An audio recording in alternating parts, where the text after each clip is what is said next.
Let's go friends and welcome to the channel. In this video we are going to be looking at multi-layer chipping,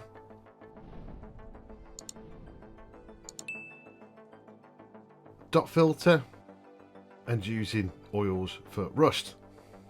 So go grab yourself a bicky and a brew. Matt, get yourself one of your Jesse biscuits and get that bow fighter built, and let's get straight into the build.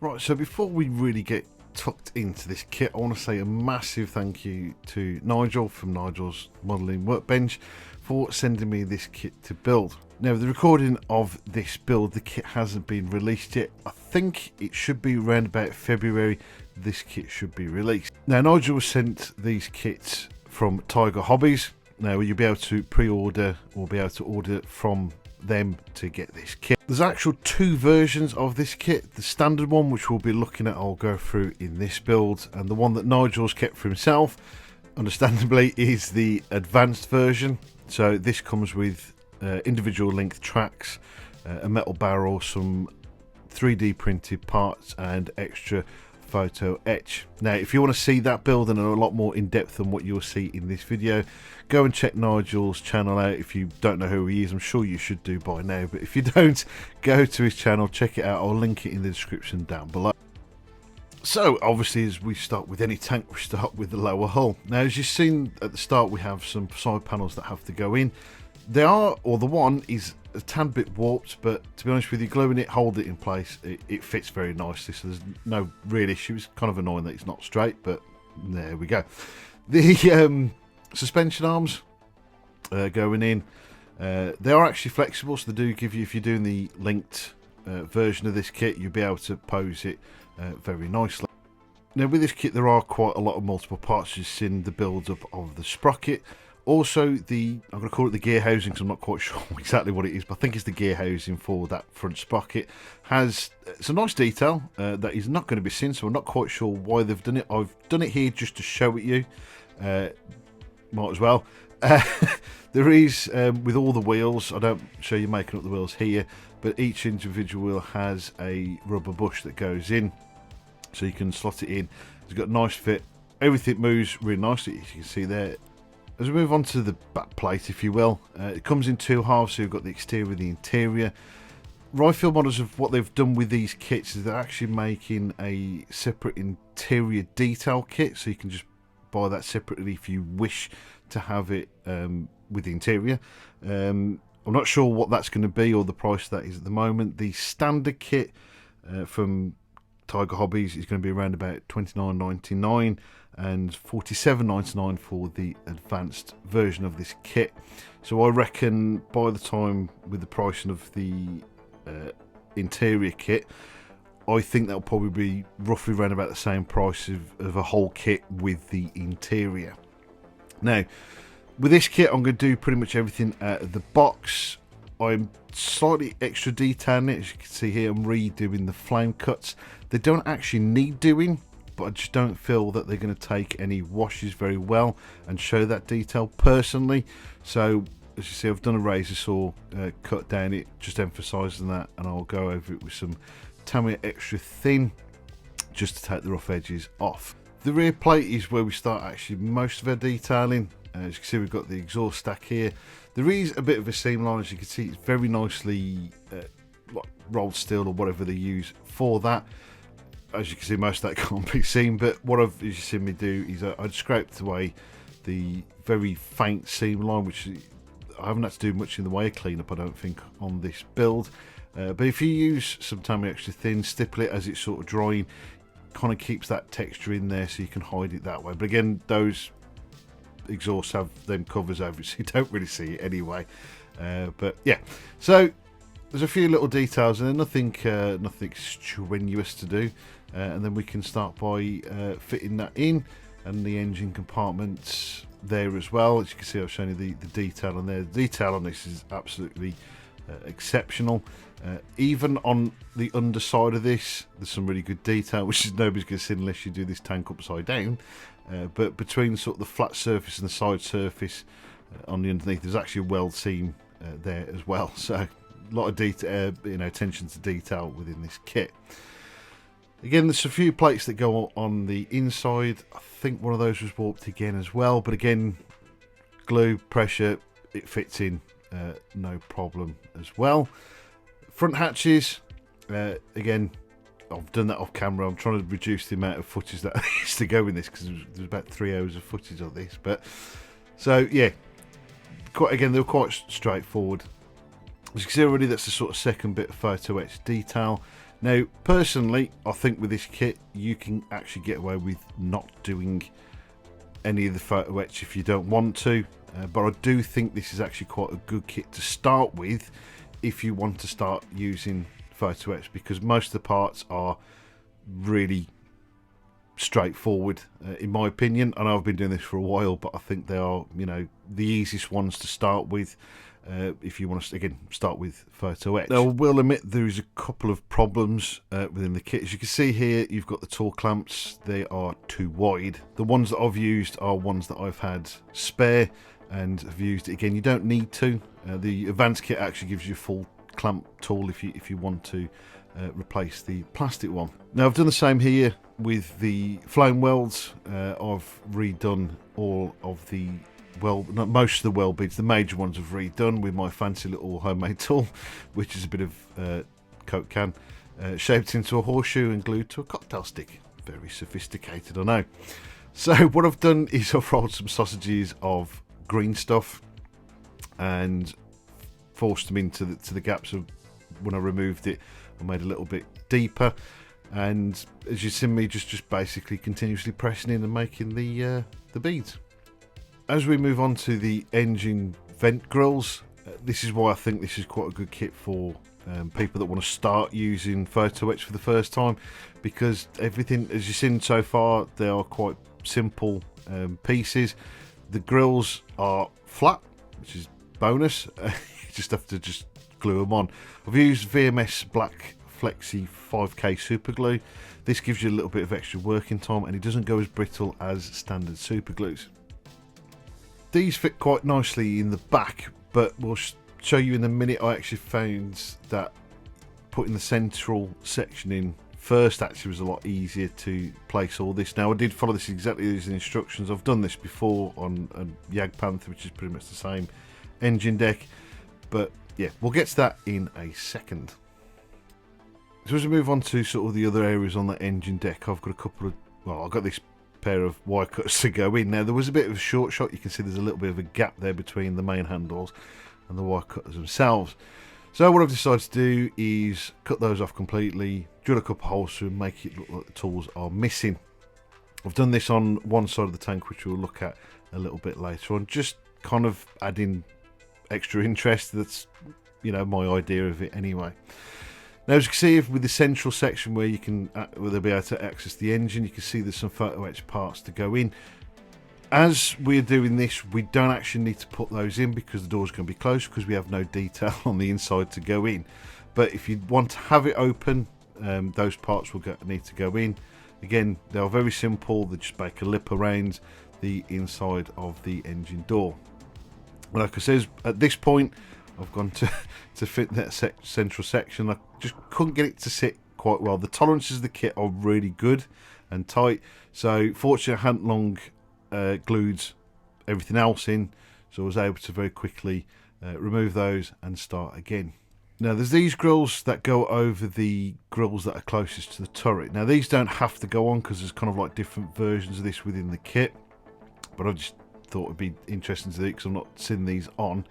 And as you've seen, I've used a sanding sponge with a bit of brass rod just to sort of bend that over and follow the curvature. Again, I think it's quite good if you want to try some basic photo etch parts. I won't glue those for the moment because I want to put the base coat on first, and I'll stick them in afterwards. Again, making a bit more extra detail and a bit of interest, I've used various tools to sort of break up the mesh, which because they walked over with the heat, they broke quite easily. So very easy to do, and yeah, just make it a little bit more interesting. There was a few frustrating parts within the instructions, which I will go through as the build progresses, but those clamps that hold the eyelets for the towing cable, had no numbers to pick them out off the sprue. I found them, they're kind of obvious really, but it was a bit annoying that that wasn't there. The towing cable, they actually give you a piece of string for this, but I had this copper wire one, which was better, but the string one will be fine. Again, we've got to put these photo etch brackets on to hold those parts in place, which I think could have been a plastic part as well, but again, very simple just to pop those on. There is a wing nut that to go on, which you can opt to put on or not. There's also this bit that goes around the lamp, which I actually pinged off at some point, and in the end I actually completely forgot to put it back on, so that's completely missing for the kit. Again, it's not really important, I suppose, as you can miss these things out because most of the basic kits don't obviously put these in. The barrel, I've gone as simple as possible because you're not going to see all this, so I didn't bother. Again, another annoying part, does not tell you that these bushes need to go in to keep the barrel in a position, because it just flops around otherwise, which again, that was a little bit annoying. Again, they are kind of obvious because they're the last ones to do and you've used all the other ones up. As we move on to the turret, I actually found that putting the front plate on was easier before putting that interior sort of piece that you saw me drop in. Again, drops in quite nicely, but when I glued it, I don't know, just wasn't fitting very well for some reason. It might have been just the way I'd put it on. I think it's more for user area than the kit area, because once I'd stripped that off and redid it, actually went together really nicely. So I'm not sure what was going on there with that, since I think that was more on my part of things rather than the kit.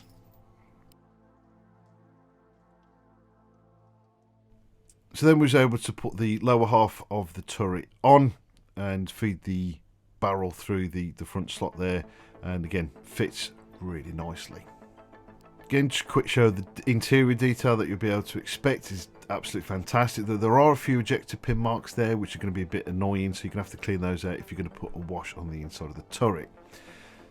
The cupola is made up of quite a few parts, so you've got sort of locking into interior, exterior, the viewing blocks and a few other bits. Again, most of this I've left out because you're not going to see it, because obviously the whole thing's going to be all buttoned up. The vision blocks, as you can see, I've already masked them up with a bit of Tamiya masking tape.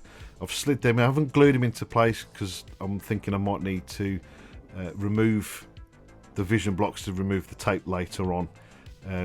That was my thinking. I didn't actually have to do that in the end.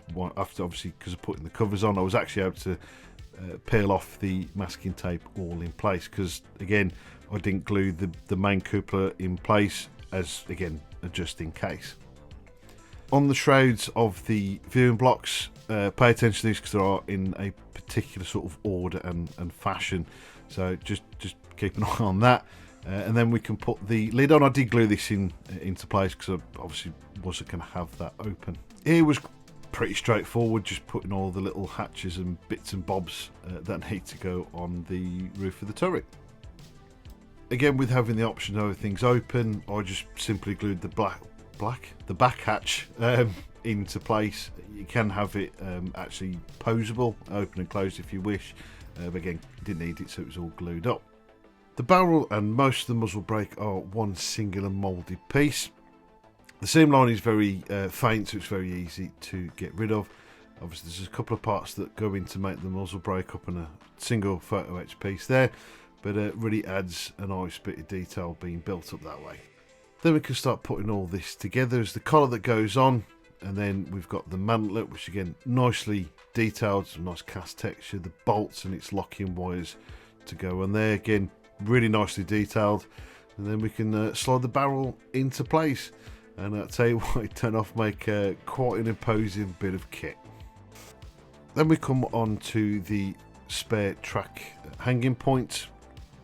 Now you can see they've got these little sort of shadow markings, if you like, to rightly position all these parts. Now that said, there was a little bit of an issue. The tracks on this version of the Tiger actually are handed, so we have left and right tracks. And it turns out the one side of the hanging tracks fit nicely, the other side not so well. I brought this up with Nigel and he mentioned it in one of his build part videos, and it turns out the version of this turret they've based it on is one of the early ones, which had single type tracks. So they were you know, you could put them on either side. So what I really should have done to have corrected it is basically moved everything over a little bit to one side. I didn't do that. In the end, it actually makes very little difference. So all I did was move the central large block that holds them sort of into place. I just moved that over slightly in position where the track hung, and for me that worked well. It depends now how far you want to go on accuracy. The last bit I did on the hull, if you like, were the side skirts. Now what I decided to do, just to make things a little bit more interesting, was remove a couple of these skirt pieces. It's quite easy to do. It basically was just decide on which ones I didn't want and use a razor saw to cut them off.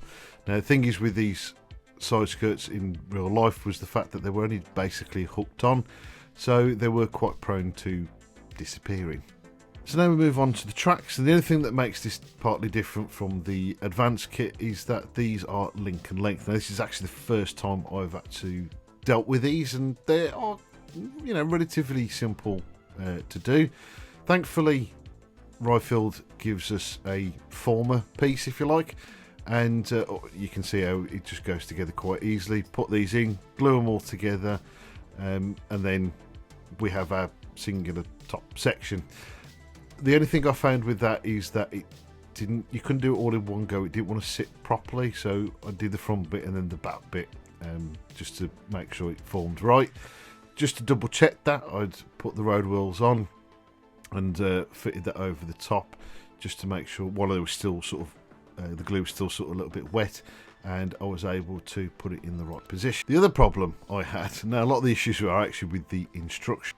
Now as you can see from here, it is generally quite, you know, straightforward. As you can see, M3, M4, which is obviously one side and the other, these are a singular piece, but the ones next to it, no idea what they are. Now fortunately there's a lot of singular piece tracks, so what I did was I glued a few of them together on that former so they're nice and straight and slotted them into place.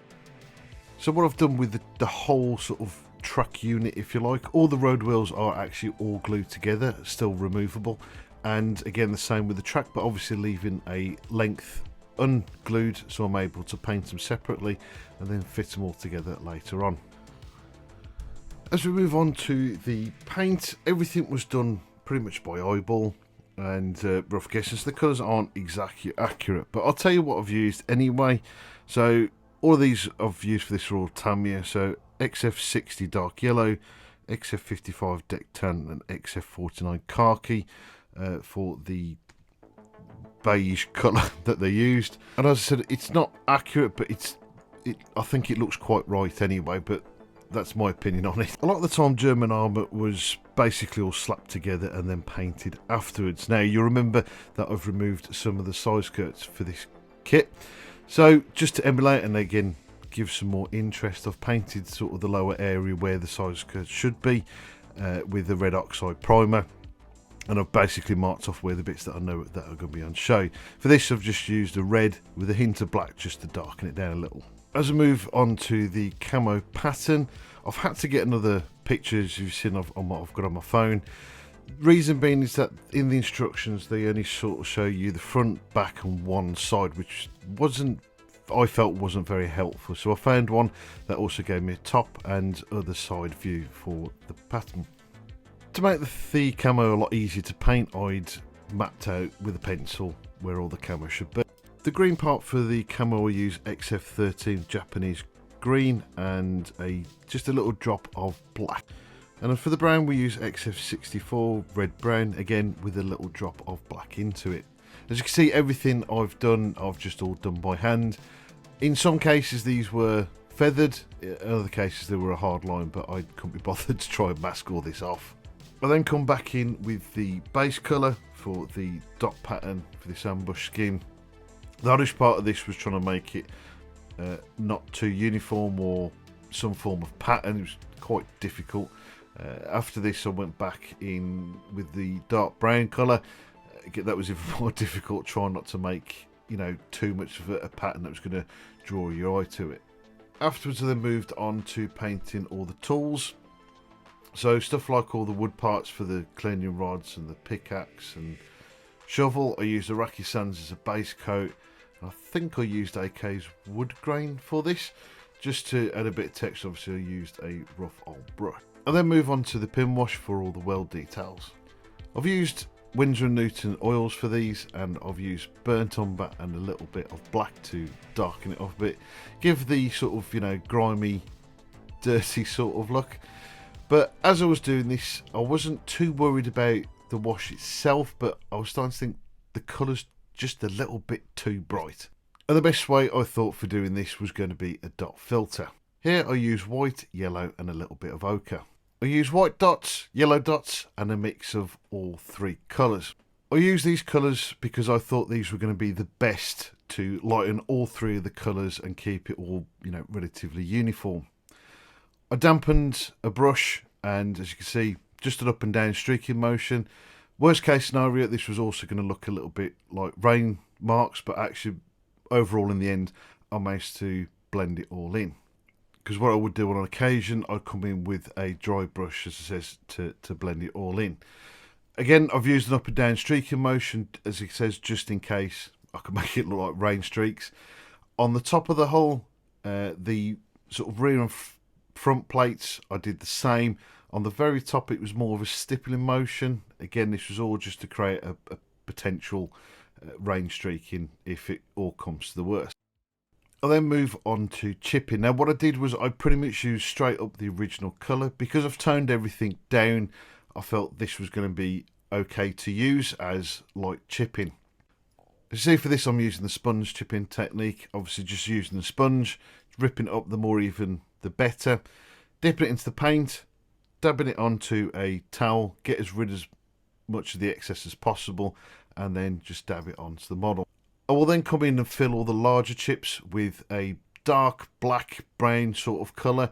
This is to emulate the fact that the chip has gone way past painting all the way through to the steel. Next, what I want to do is sell the notion of these chips starting to rust.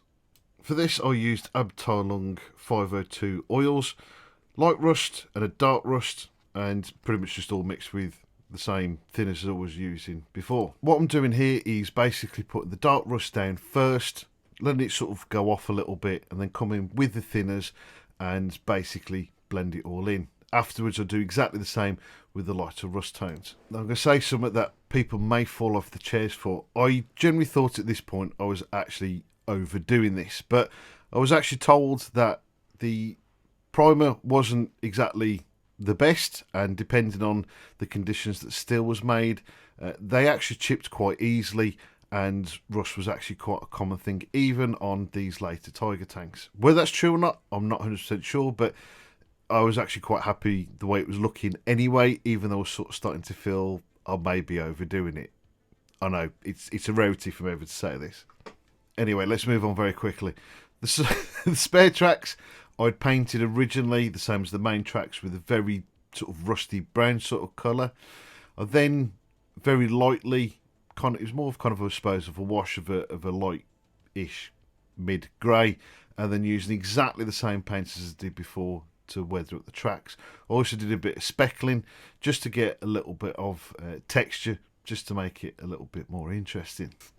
I was then able to then put these onto the model. They are a little bit tight, maybe because of the amount of paint that's on them. But again, to sort of generate more interest, I didn't put all the spare tracks on. For whatever reason, I don't know, they were lost or they were used. I don't really know what the story is. You can work that out for yourselves, but I just thought it'd be more interesting in having a few missing. I'll then move on to a little bit of light mudding. So for this, I've used AK's Terrain Dark Earth paste. It's an acrylic paste. I've used these, not this particular one, but I've used others from the AK range. They're really good. You can use water to sort of blend it and move stuff around. They're really nice to use, particularly on sort of vehicles. This particular one I think has got a better texture to it than ones that I've used previously. I've also, as you can see, added a lot more mud towards the rear of the vehicle, where a lot of it is going to be thrown from the tracks. Once that are dried, I airbrushed on some Tamiya Buff and Sky Grey. This is sort of like a more of a dusty kind of colour. Even though I did go over this with some oils, just to give the sort of impression with particularly the thick areas of sort of wet mud. Originally I just used straight up burnt umber, blended that all in, and then come in with a slightly darker wash. I think I used burnt umber for this, again just to give you the sort of wetter sort of looking mud, particularly like I says in some of those heavy spots. I'll then use the same mix over the wheels, again just a dry mud looking effect. Now, because these road wheels were straight up steel, they had no rubber padding over the wheels, I used a graphite pencil to basically colour these in. Hard to reach areas, I used a standard lead pencil because it was smaller, and used a silicone brush to polish this up, and also any bits that I've used, particularly with the smaller pencil, you could sort of see the little lines, just to sort of blend it all in.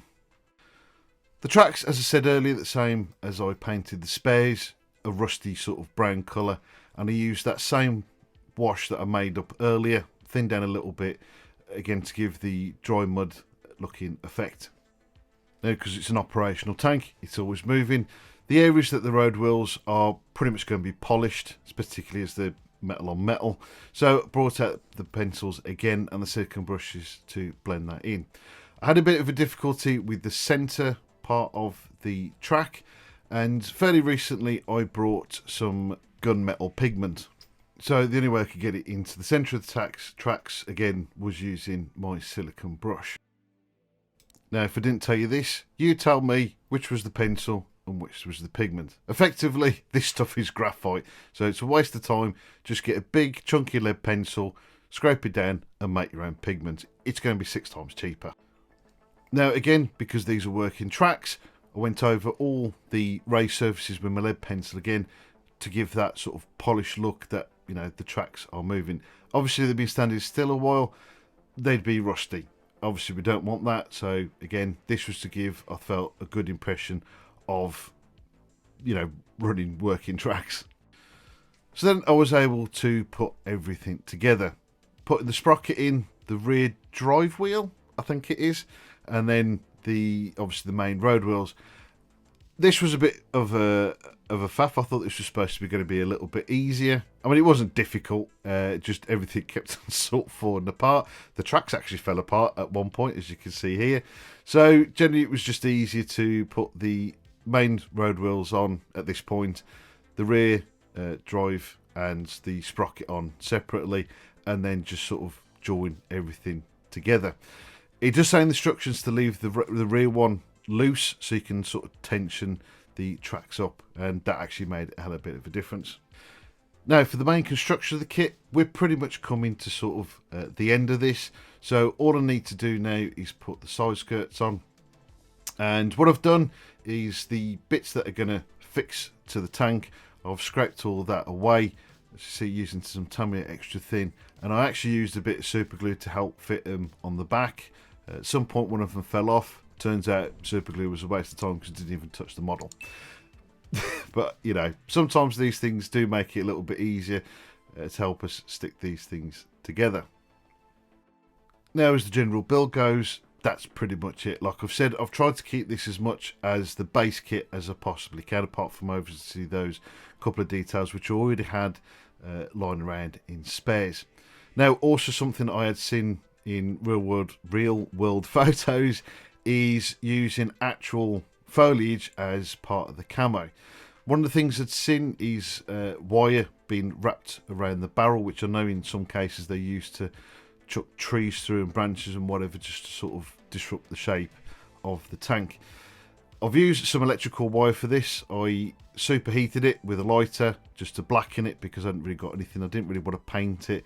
I felt doing it this way actually makes it more sort of realistic looking, as kind of like a rusty wire. Now, as you can see, I did have a bit of difficulty trying to tie this on to the model, and again trying to make it look like it's something naturally being tied on. So off camera I put this all together and just looped that wire all the way around to the pretty much to the end of the barrel. I also did the same on the sides of the turret using the spare track links that had got no tracks left on them, and the sort of eyelets that were welded to the side of the turret. I did them both different on different sides, kind of making the impression that One bloke did one side and somebody else did the other side.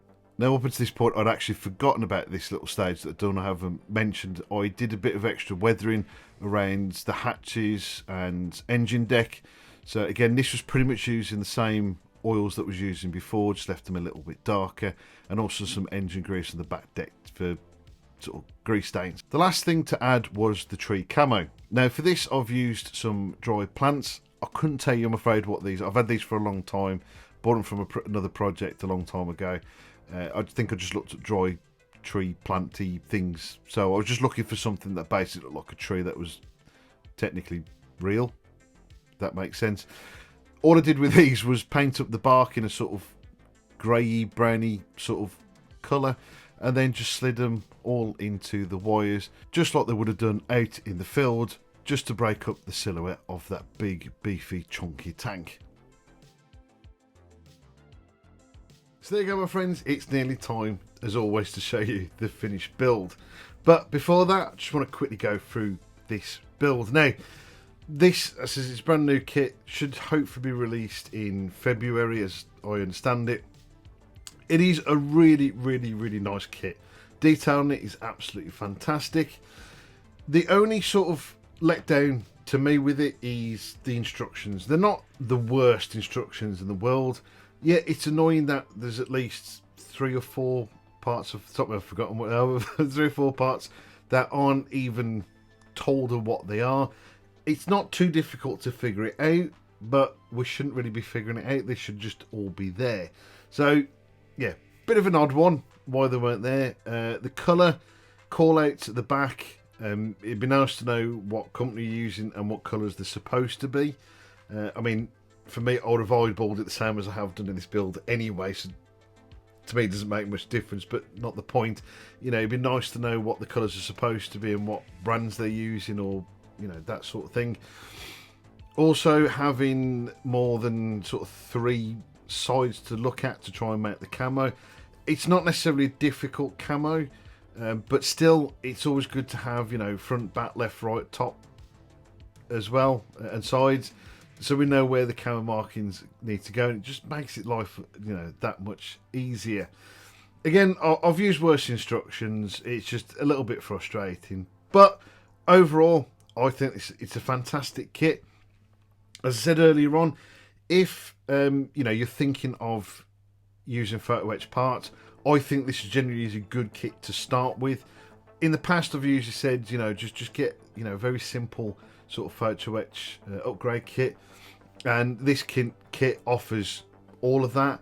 As it says, you know, most of it is the grills, and they're just pretty flat apart from the ones that we've got to bend. Again, they're an optional part, so they don't actually have to go on the model.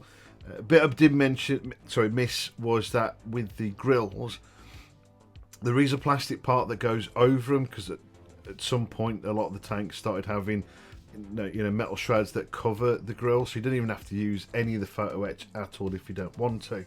Again, a bit frustrating that the PE parts for the tool clamps weren't the right size. You know, pretty basic sort of thing. I initially did thought I'd folded them wrong, but it turned they've got the only 2 fold points, and they're just too far apart. You probably could, you know, bend them to the right width.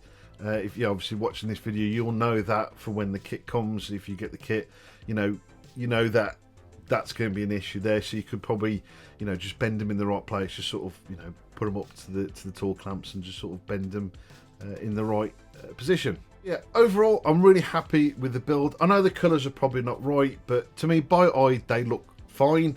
So I did have to turn down quite a lot because they were just too in your face initially. But you know, that's the problem when you eyeball probably the complete wrong colours.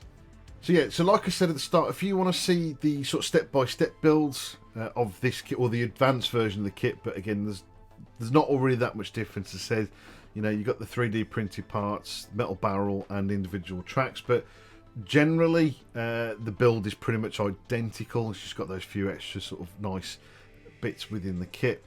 So yeah, so go over to Nigel's modelling bench for that. I'll link that in the description down below. I mean, I'm sure you guys probably already know who I'm on about and probably have already seen the videos anyway, but just in case you haven't, says that will all be linked down below. But I want to say a massive thank you to Nigel as well for sending me this kit. I really do appreciate it. It's been a great build. I've really enjoyed this one. So again, thanks ever much for sending us the kit to build.